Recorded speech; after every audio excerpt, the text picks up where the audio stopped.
Online shopping में ठगी, ATM में फ्रॉड और नेट बैंकिंग में झांसा। इंटरनेट की दुनिया में जुर्म के ये वो नाम हैं जिनका शिकार अक्सर लोग होते रहते हैं।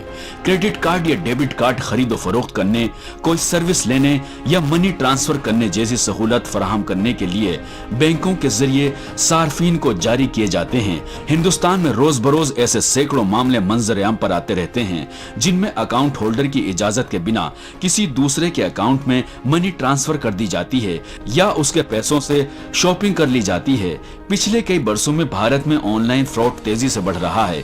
भारतीय रिजर्व बैंक की रिपोर्ट के मुताबिक साल 2022 में धोखाधड़ी के मामलों की तादाद 9,103 दर्ज की गई है, जबकि साल 2021 में ये 7,359 थी।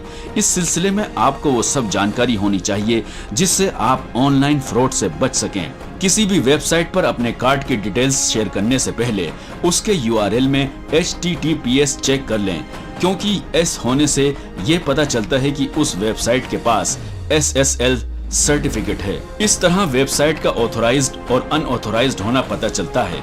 अपने क्रेडिट कार्ड को किसी के भी साथ शेयर ना करें, हमेशा अपने पास रखें, क्योंकि अगर ये आपसे मिसप्लेस हो गया तो कोई भी शख्स इसकी टैप एंड पे सहूलत को इस्तेमाल करके खरीदो फरोख्त कर सकता है। अपनी खरीदारी या ट्रांजैक्शन की स्टेटमेंट वक्तन फवक्तन चेक करते रहें। क्रेडिट कार्ड से अपनी लेन देन की सहूलत को महदूद करें। ऑफलाइन या इंटरनेशनल लेन देन को बंद करें। इसके अलावा फ्रॉड प्रोटेक्शन का इस्तेमाल करें।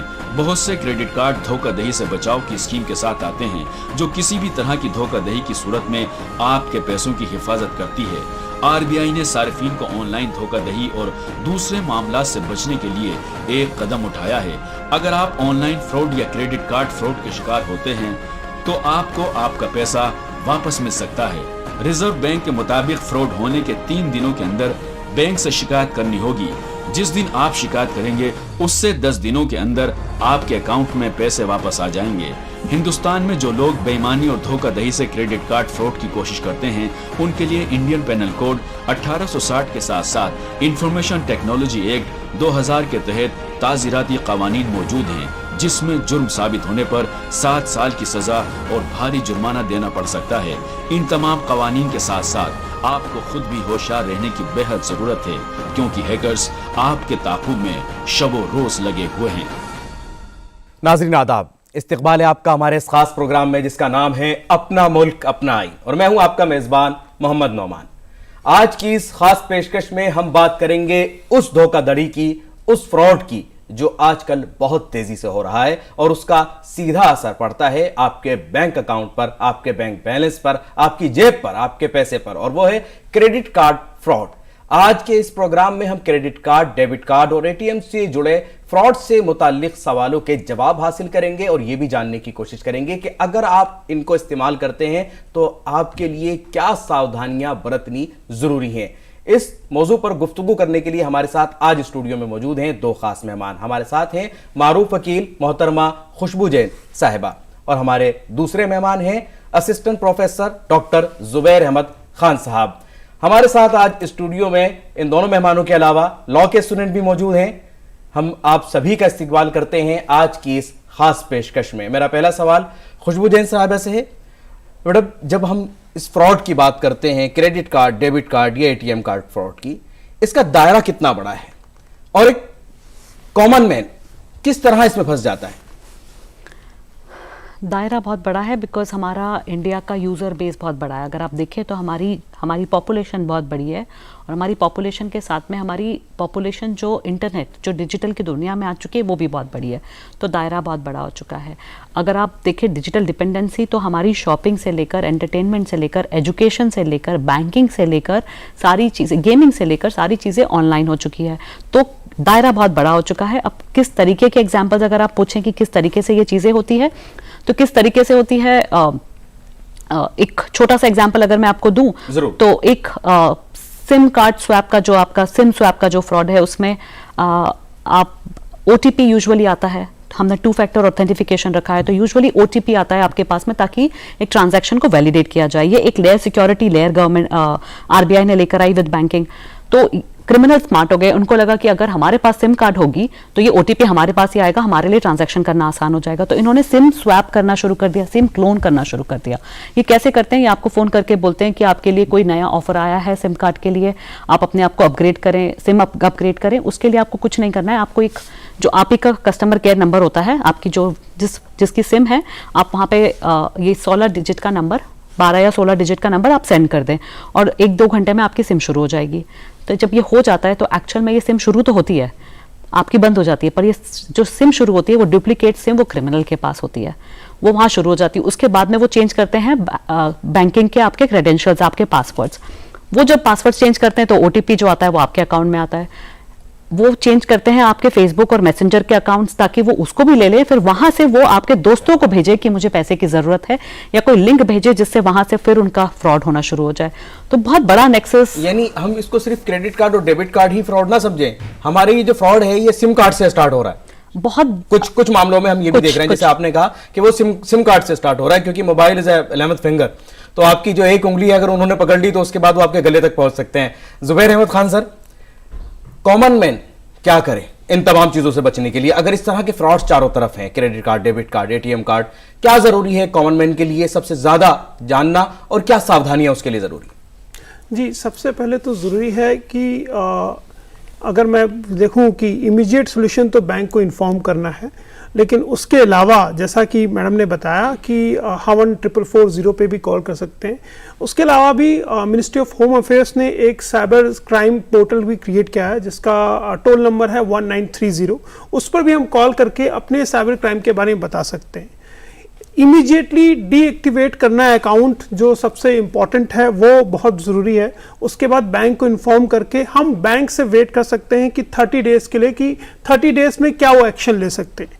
अगर वो 30 दिन में वो एक्शंस नहीं ले पाते, then immediate recourse can be taken all together.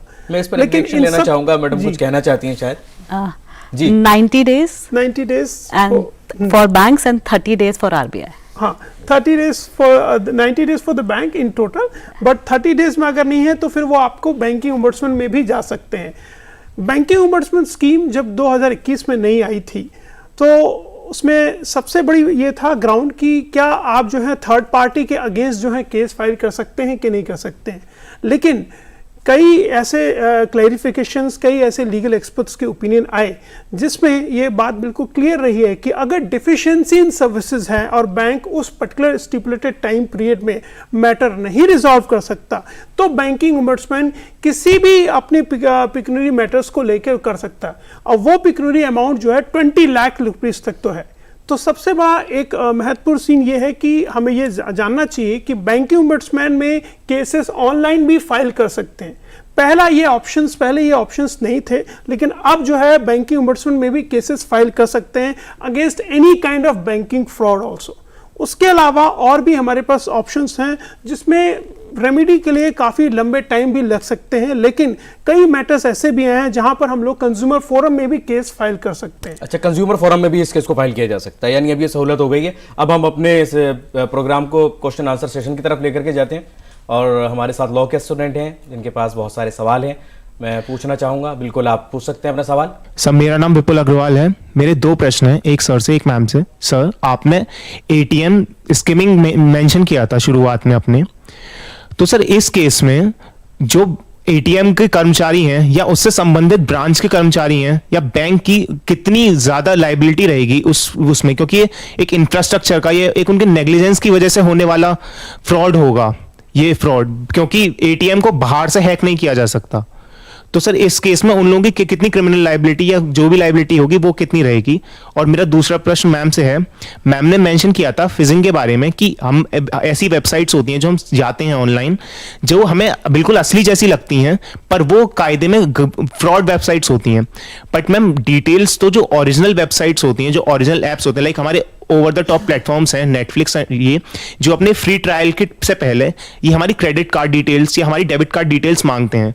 तो मैम लीगली ये कितना सही है कि वो हमारी डिटेल्स ऐसे पहले मांग रहे हैं, या सर ने कहा था कि हमें अकाउंट डिटेल्स ऐसे शेयर नहीं करनी चाहिए जी। तो आजकल तो किसी भी जगह पे हल्का सा भी पेमेंट या अपने कॉलेज में ही ले लीजिए, वो अकाउंट डिटेल्स मांग लेते हैं। तो इतनी बिल्कुल एक वैलिड सवाल है कि जहां आपकी डिटेल्स मांगी जा रही हैं आजकल हर जगह पर, वहां आप कैसे बचाएं अपने आप को? आप डिटेल को शेयर ना करें। अभी सरकार ने बोला है कि आप यूपीआई जो आपका है, आप यूपीआई के थ्रू ट्रांजैक्शन करें, बिकॉज वो एक सिक्योरिटी लेयर लेके आ जाता है जहां पे आपको अपनी क्रेडेंशियल्स शेयर ना करनी पड़े। दूसरा है जहां आप 9 प्रिंसिपल्स होते हैं प्रिवेसी के, तो जो आप क्वेश्चन पूछे हैं कि क्या उनके लिए वाजिब है हमसे ये डिटेल्स लेना, तो हाँ, अगर नेक्सस बनता है, लिमिटेशन है और कलेक्शन का पर्पस है, तो वो बिना उसके आपका ट्रांजैक्शन कंप्लीट कैसे करेंगे? जैसे आप किसी बुकिंग वेबसाइट पे जाएंगे तो वो आप बुक कैसे करेंगे बिना अपना क्रेडिट कार्ड या अपनी डिटेल्स को डाले बिना? यहाँ पे अच्छी चीज ये है कि हमारा जो आईटी एक्ट है वो बोलता है कि अगर आपकी जो डिटेल्स एज अ कंपनी आपने रखी है यूजर की, उस इसमें अगर आपकी सिक्योरिटी या आपका रीजनेबल सिक्योरिटी स्टैंडर्ड नहीं है या साइबर अटैक हुआ है और उस आपकी जो डिटेल्स है उससे किसी को प्रॉफिट या लॉस हुआ है, जैसे मुझे अगर लॉस हुआ है उससे, तो उसमें उनकी पूरी जवाबदारी बनती है और वो पैसा मैं अपने लिए क्लेम कर सकती हूँ। आईटी एक्ट में भी प्रावधान है कि जो सेक्रेटरी है स्टेट के, आईटी सेक्रेटरी, आप वहां पे जाकर अपनी अपील, एक एप्लीकेशन फाइल कर सकते हैं और वो क्लेम मांग सकते हैं। तो लाइबिलिटी जो डेटा फिड्यूशरी है, जो आपका डेटा कलेक्ट करता है, उसकी लाइबिलिटी होती है कि वो आपका डेटा सुरक्षित रखे। अभी बिना डेटा के वहां पे काम नहीं हो सकता, पर जहां पे जरूरत ही नहीं है वहां पे अगर वो आपसे आपकी डिटेल मांग रहे हैं तो बहुत मुश्किल है। दूसरी वहां नहीं दें, ये वहां बिल्कुल हमें डिसाइड करना होगा। जी बिल्कुल, वो जो मांग रहे हैं क्या उनका हक है या नहीं है, या हमारे लिए देना जरूरी है या नहीं है। प्लस आप चीजें सेव ना करें, आप यूपीआई ट्रांजैक्शंस यूपीआई के थ्रू यूज करें। दूसरा, आप अगर इन प्लेटफॉर्म्स पे अगर ये चीजें कर रहे हैं तो आप खुद भी विजिलेंट रहे कि कहीं ये वेबसाइट या यही प्लेटफॉर्म का डेटा ब्रीच तो नहीं हो गया, बिकॉज आपको इंटरनेट पे मिलता है कि जोमेटो का डेटा ब्रीच हो चुका है, एयर इंडिया ने डिक्लेयर किया था। पर ऐसा हुआ है। मैं पहले सवाल की तरफ भी आता हूं सर, आपका एक सवाल जो पूछा था बहुत मुख्तसर। जी, एटीएम क्लोनिंग और hacking can not be ruled out. ये कंज्यूमर फोरम के कई ऐसे जजमेंट्स आए हैं, अभी हाल फिलहाल में भी मैडम भी में करेक्ट ऑल्सो SDFC से जेसिना जोन्स का केस आया है और भी कई ऐसे केसेस आए हैं जिसमें ये बात बिल्कुल क्लियर कही गई है कि एटीएम क्लोनिंग और hacking can not be ruled out. अब रही बात इस पूरे कंटेक्स्ट में कि बैंक की क्या रिस्पॉन्सिबिलिटी है, चाहे हम RBI एक्ट 1934 देखें या चाहे हम बैंकिंग रेगुलेशन एक्ट 1949 देखें, दोनों में ही बिल्कुल साफ साफ लिखा गया है कि RBI के जो भी डायरेक्शंस, जो भी इंस्ट्रक्शंस आएंगे, बैंक को वो इंस्ट्रक्शंस फॉलो करने पड़ेंगे। अगर बैंक से वो इंस्ट्रक्शन नहीं फॉलो किए in adopting all the precautionary measures also, चाहे वो साइबर सिक्योरिटी से रिलेटेड हो, चाहे वो पॉलिसी जो भी नई गवर्नमेंट की आ रही है, उस पर बैंक के अगेंस्ट एक्शन भी लिया जा सकता है, पेनाल्टी भी इंपोज की जा सकती है बैंक पर। तो इस पूरे कंटेक्स्ट में बैंक कभी भी ये एग्जम्पशन नहीं ले सकता, ये प्ली नहीं ले सकता कि इसके लिए हम जिम्मेदार नहीं हैं, क्योंकि इसमें एक थर्ड पार्टी उनकी जिम्मेदारी कहीं ना कहीं बनती है और RBI की गाइडलाइंस के अकॉर्डिंग उनको चलना पड़ेगा। और अगर वहां कहीं ना कहीं वो कोई फंसता है और वो बैंक के जरिए कहीं फंस रहा है तो बैंक की वो जिम्मेदारी बनती है। मैं अगले सवाल की तरफ आना चाहूंगा। नमस्कार, मेरा नाम दीपांशु है। मेरा सवाल दोनों ही सर एंड मैम दोनों से है कि जैसे हमने सुना है कि जो काउंटर फिट क्रेडिट कार्ड जो होते हैं, जिसमें जो क्रेडिट कार्ड होता है वो होता नकली है लेकिन उसकी डिटेल्स जो होती हैं वो असली होती हैं।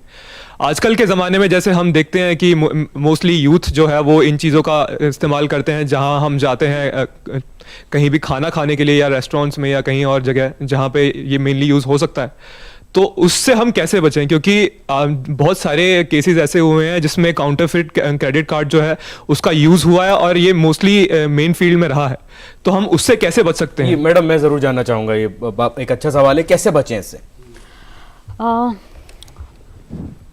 आप कैसे बचे? तो आप पहले तो अपनी डिटेल्स ना दें।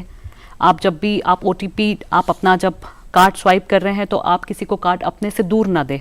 आप जब स्वाइप कर रहे हैं किसी भी रेस्टोरेंट में, किसी भी पेट्रोल पंप पे, कहीं पे भी, तो आप अपने सामने अपनी निगरानी में अपने कार्ड को रखें, बिकॉज वो क्लोन होना या उसके लिए काउंटरफीट होना बहुत आसान होता है। तीसरा, जब भी आप ये कर रहे हैं तो आप अपना जब आप ट्रांजैक्शंस करते हैं अपनी पिन कोड डालते हैं तो वो आप संभाल कर डालें।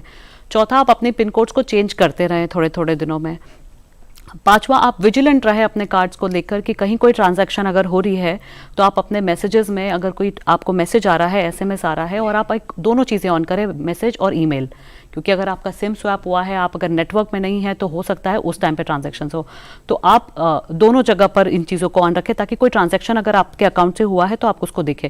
अगर छोटा सा भी कोई ट्रांजैक्शन हुआ है, 1 रुपए का, 2 रुपए का, तो भी उसको इग्नोर ना करें, बिकॉज बहुत बार 1 रुपए का ट्रांजैक्शन के बाद में वो बड़ा ट्रांजैक्शन इंस्टेंटली होता हो सकता है, क्योंकि अगर आप उसको इग्नोर कर देते हैं तो आप नुकसान उठा सकते हैं। सर कुछ कहना चाहते थे, एक स्मॉल रिएक्शन। जी, जैसा मैडम ने कहा, बिल्कुल सही कहा, सावधानी हटी दुर्घटना घटी। तो इसमें बिल्कुल ये बात बिल्कुल क्लियर है कि जब भी हम कभी भी शॉपिंग करने जाते हैं, हम अपने क्रेडिट कार्ड मर्चेंट को देते हैं, आपके अगर थोड़ी भी नज़र हटी तो दे मे बी पॉसिबिलिटी कि वो उसका मिसयूज़ कर सकता है। हम लाइन में कतार में खड़े हैं, आपके साथ पीछे कोई खड़ा है, तो we have to very sure कि हम जो भी OTP या जो भी आपका पिन नंबर डाल रहे हैं वो बंदा नहीं देख पाए, तो कोशिश करें कि वो छुपा के देख सके। उसके अलावा एक और भी बात इंटरेस्टिंग ये भी है, आज के टाइम पे कुछ ऐसे क्रेडिट कार्ड्स भी आए हैं जो सिप स्वैप भी कर सकते हैं, लेकिन उस पूरे कंटेक्स्ट में कस्टमर्स इतने सर्टेन हो गए हैं कि शायद जो है OTP ये जो पिन कार्ड वाला मामला है ये अब हमें नहीं करना पड़ेगा, तो उससे शायद जो है हमें कोई वरी करने की जरूरत नहीं, उसमें भी फ्रॉड होने के पूरे चांसेस हो सकते हैं। तो इसलिए ये काउंटरफेट के इश्यूज जो आते हैं इसको हम किसी भी तरीके से नजरअंदाज नहीं कर सकते हैं। और हमें बहुत कहीं ना कहीं हम लोगों को सबसे पहली सावधानी खुद बरतनी होगी, क्योंकि हम जब कहीं ना कहीं शेयर करते हैं, लापरवाही कर जाते हैं या कहीं ओपनली अपना ट्रांजेक्शन शुरू कर देते हैं किसी के सामने। नहीं, आप एक चीज जरूर कर सकते हैं, आप अगर लिमिट कर दें तो जो आपके स्वाइपिंग या टैप वाले ट्रांजैक्शन है या ऑनलाइन ट्रांजैक्शन है उसकी लिमिट आप छोटी कर दें, और आप 2 डिफरेंट कार्ड यूज करें, जहां पे आप मर्चेंडाइज और इन सब चीजों के लिए आप एक कार्ड यूज करें और दूसरा आप कार्ड ना यूज करें। जब बहुत समय तक आप यूज नहीं करने वाले हैं तो आप अपनी नेट बैंकिंग, मोबाइल बैंकिंग और आपका स्वाइपिंग वाला ऑप्शन बंद कर दें। लिमिट अगर आप कम कर देंगे तो अगर हो भी गया तो एटलीस्ट डैमेज बहुत बड़ा नहीं होगा। आपने ऑप्शन दिया, बहुत बड़ा नहीं होता कि लोग इंटरनेशनल अपनी जो होती है वो खोल करके रखते हैं, जिससे उनका नुकसान होता है, तो इंटरनेशनल ट्रांजैक्शन को जो है वो डीएक्टिवेट रखें। बिल्कुल सही बात बोली आपने, बिकॉज बहुत सारे इंटरनेशनल ट्रांजैक्शंस में आपको CVV नंबर डालने की जरूरत नहीं होती है, वहां पे सिर्फ क्रेडेंशियल्स डाल के ट्रांजैक्शंस हो जाते हैं। तो ये करना आपके लिए बहुत जरूरी है कि अगर आपके जरूरत नहीं है, जब जरूरत है उस वक्त आप उसको यूज करें, नहीं तो आप उसको डीएक्टिवेट करके रखें। अगले सवाल की तरफ। My name is Saud and मेरा सवाल है मैम से, और क्या कहते हैं, जो हमारी डिटेल्स होती हैं क्रेडिट कार्ड वगैरह की, ये सब तो हमें मतलब रेगुलर मतलब मैसेज आते हैं ना कि जो आप अपना अपग्रेड कर लीजिए, या इससे रिलेटेड डेबिट क्रेडिट या कोई मींस आपको लॉटरी जैकपॉट वगैरह उससे रिलेटेड, तो इनके पास इंफॉर्मेशन हमारी जाती कहाँ से? बहुत अच्छा सवाल है। बहुत अच्छा सवाल पूछा आपने। कुछ समय पहले तक हमें अपनी इंफॉर्मेशन के बारे में कोई जागरूकता नहीं थी, हमको लगता था इंफॉर्मेशन ही तो है, आप ले लें। तो हम बहुत रिसेंटली, अगर आप लॉ के स्टूडेंट्स हैं, के पुट्टास्वामी जजमेंट जो था तब जाकर आया आपका राइट टू प्राइवेसी की भाई इंफॉर्मेशन भी बहुत इंपॉर्टेंट है और इंफॉर्मेशन से बहुत डिफिकल्टी होती है। जितने क्राइम्स आप देखेंगे, सोशल इंजीनियरिंग जो साइबर क्रिमिनल्स करते हैं, वो सफलता इस तरीके से पाते हैं क्योंकि उनके पास में आपकी इन्फॉर्मेशन है। अब ये इन्फॉर्मेशन क्यों अवेलेबल है? क्योंकि अभी तक हमने इन चीज़ों पे ध्यान नहीं दिया था। हमारा डेटा बहुत ही आम रूप से अवेलेबल है बाहर। अगर आप सबको भी देखना है तो एक वेबसाइट है have I been pawned, HAVEIBEENPAWNED, haveibeenpond.com। आप यहाँ पे जाए, वहाँ पे आप अपना फ़ोन नंबर या अपना जो भी आपका ईमेल अकाउंट है वो आप वहाँ पे डालें, तो वहाँ पे नीचे आपका आएगा कि कितनी बार आपका ये जो अकाउंट जहाँ जहाँ यूज़ हुआ है, कितनी बार कौन कौन सी जगह पर ब्रीच हुआ है और क्या क्या ब्रीच हुआ है। तो आप सब शॉक रहेंगे जानकर। तो आप जो बोल रहे हैं, हमारा डेटा हर जगह पर, बहुत जगह पर अवेलेबल है, और अब ये असर्टन करना कि ये डेटा कहाँ से चुराया गया है, कहाँ से ब्रीच हुआ है, बहुत मुश्किल है। बिकॉज हमारे पैन कार्ड तो हमारा, ये जो आपने बताया, जहां हम खुद ये देख सकते हैं कि कितनी बार ब्रीच हुआ है, क्या ये सरकार की तरफ से ये हमें पता लग रहा है या ये कोई और प्राइवेट कंपनी है जिन्होंने शुरू किया है? बट सरकार ने भी शुरू किया है। सरकार ने ये नहीं शुरू किया, आप सर्टिन जो हमारा इंडिया का अथॉरिटी है, नोडल अथॉरिटी है सर्टिन, आप सर्टिन की वेबसाइट पे जाए, वहां पे वो बताते हैं कौन कौन से रैंसमवेयर अटैक्स हो रहे हैं, कौन कौन सी कंपनीज का ब्रीच हुआ है। सर्टिन ने नई गाइडलाइंस लाई है जहां पे उन्होंने कंपलसरी कर दिया है कि साइबर अगर कोई इंसिडेंट होता है कंपनी में तो 6 घंटे में अगर उनको पता चलता है तो 6 घंटे के अंदर उनको वो इंसिडेंट रिपोर्ट करना पड़ेगा। लेकिन मैडम डिटेल गई कहां से? एक बड़ा सवाल तो अब भी यही है सर, जुबैर सर, डिटेल जाती कहां से है, एक जो सवाल है जी। इंफॉर्मेशन जितनी भी हमारी प्राइवेट इंफॉर्मेशंस हैं वो हम लोग बिलीव करते हैं कि ये कॉन्फिडेंशियल इंफॉर्मेशंस है और ये हर किसी की चीज़ के साथ शेयर नहीं हो सकता है। लेकिन बहुत सारी वल्नरेबल वेबसाइट्स हैं, बहुत सारे ऐसे इश्यूज हैं जहां पर हम अपनी इंफॉर्मेशन शेयर करना ही पड़ता है, चाहे वो हमारे सेल फोन नंबर हो उसके लिए, चाहे हमारे बाकी और डिटेल्स हो जहाँ पे, तो वो सारी डिटेल्स, चाहे हमारे डेट ऑफ बर्थ हो, चाहे हमारे पेरेंट्स का नाम हो, ऐसी सारी इंफॉर्मेशन कुछ ना कुछ जो है हर एक वेबसाइट पे मिलने के चांसेस ज़्यादा हो सकते हैं। So right to privacy is, जैसा मैम ने कहा एक पुट्टू स्वामी जजमेंट में, right to privacy is not an absolute right all together. इस पे डाटा प्रोटेक्शन का लॉ भी जल्द ही आने वाला है, लेकिन इस पे गवर्नमेंट ऑफ इंडिया के कई पॉलिसीज आए हैं जिस पे साइबर रिसाइलेंस की कई बातें कही गई हैं, और ये कहा गया है that a customer has to be vigilant also. हमारे लॉ में एक बहुत ही अच्छा मैक्सिम कहा जाता है, विजिलेंटिबस नॉन डॉर्मेंटिबस। Law supports those who are vigilant, law does not supports those who are dormant. तो मैं ये समझता हूं कानून जब भी आपके लिए होगा जब आप बेदार हैं, जब आप जागरूक थे, और हमारे आज के इस प्रोग्राम का मकसद भी यही है कि आप विजिलेंट रहें, आप जागरूक रहें। बिल्कुल। मैं अगले सवाल की तरफ बढ़ता हूं। नमस्कार, मेरा नाम अलेख्या सत्तीगिरी है। मेरा मैम से क्वेश्चन है। मैम, अभी रिसेंटली आरबीआई एग्जीक्यूटिव डायरेक्टर ने बोला था कि वो एक फ्रॉड रजिस्ट्री सेटअप करने का सोच रहे हैं, एंड उस रजिस्ट्री में बेसिकली डेटाबेस होएगा फ्रॉडस्टर्स के आईपी एड्रेस, फ़ोन नंबर या उनके मॉडल्स ऑपरेंडी का। तो मेरा बस ये क्वेश्चन है कि वो रजिस्ट्री का सेटअप होने से क्या, मतलब क्या क्रेडिट कार्ड फ्रॉड्स कम होंगे या फ्रॉडस्टर्स ज़्यादा कितना फायदा होगा, कितना हम कंट्रोल कर पाएंगे इस चीज को? बहुत अच्छा क्वेश्चन आपने पूछा, क्योंकि ये जो रजिस्ट्री मेंटेन करने की बात हो रही है आरबीआई की तरफ से, उसमें दो चीजें मेंटेन होगी। एक तो होगा आईपी एड्रेस, दूसरा होगा फोन नंबर। वो उन लोगों का होगा जहां से फ्रॉड की, जिनके ऊपर कंप्लेंट हुई है या जो फ्रॉडुलेंट ट्रांजैक्शंस कर रहे हैं या इन्वॉल्व हो रहे हैं। जब ये रिपोजिटरी मेंटेन होगी तो ये रिपोजिटरी शेयर होगी बाकी सारी एंटिटीज और एजेंसीज से, क्रॉस शेयरिंग होगा। क्रॉस शेयरिंग ये होगा क्योंकि जब एक एंटिटी एक कोई फोन नंबर यूज करता है तो वो फोन नंबर सिर्फ एक ट्रांजैक्शन के लिए नहीं यूज करता है, चीट करने के लिए या फ्रॉड करने के लिए, वो 1000, 2000, 10,000 ट्रांजैक्शंस उसी फोन नंबर से करता है।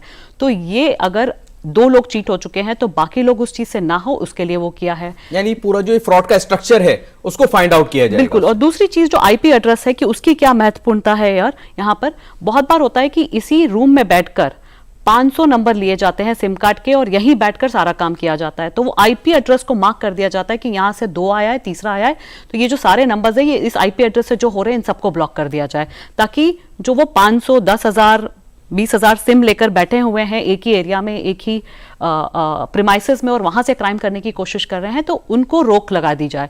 और ये एक जगह से नहीं हो पाएगी, तो इसलिए एक रिपोजिटरी मेंटेन करके सारे पेमेंट गेटवे से लेकर जितनी भी रिक्वायर्ड एजेंसीज हैं उन सबके साथ में ये शेयर किया जाएगा ताकि स्टॉप किया जाए। यानी कुल मिलाकर के आप इसको कामयाब मानते हैं, आगे के लिए बहुत जरूरी है, बहुत बेनिफिशियल रहेगी। जी, अगला सवाल। नमस्कार, मेरा नाम मयंक प्रथम है और मेरा सवाल सर के लिए है।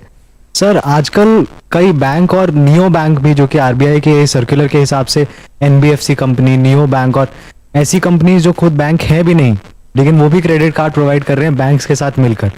तो अगर कोई फ्रॉड होता है, डेटा ब्रीच होता है, उस कंपनी की कोई ब्रांच ही नहीं है, तो एज अ कस्टमर मैं किसके पास जाऊंगा अपनी क्वेरी लेके? क्या ऑम्बड्समैन के भी दायरे में ये आता है?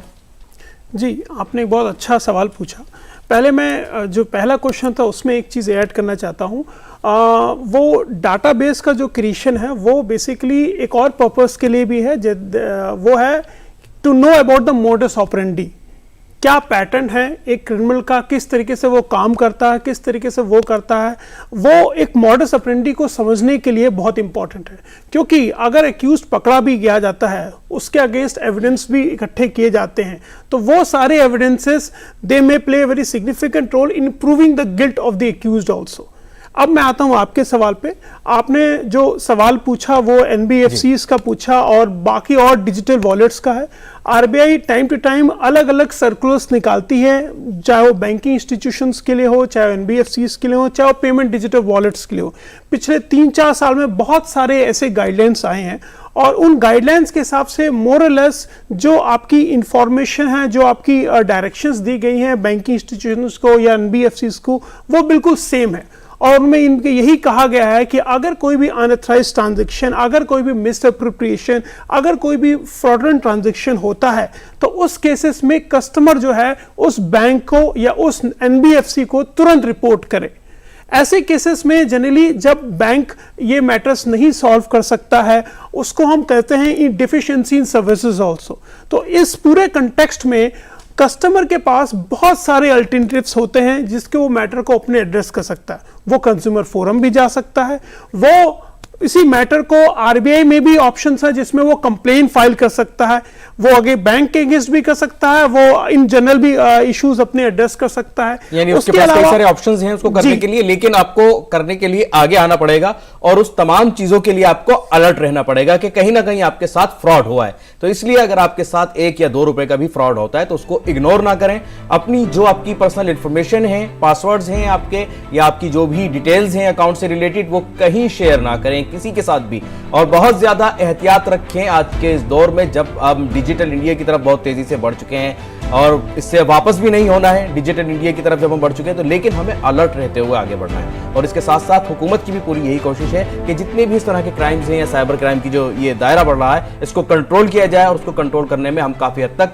कामयाब भी हो रहे हैं। आज की इस पेशकश को हमें यही मुकम्मल करना होगा। मैं अपने दोनों मेहमानों का और तमाम स्टूडेंट्स का बहुत बहुत शुक्रगुजार हूं। नाजरीन, आप भी आज के इस प्रोग्राम से मुतालिक अपने राय मशवरे हमें ईमेल कर सकते हैं, सोशल मीडिया पर हमारे साथ जुड़ सकते हैं।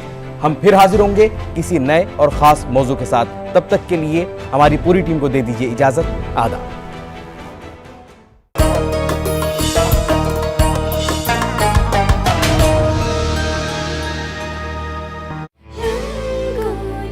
किस लेजेंडरी एक्टर ने कहा कि लता जी हैं ताज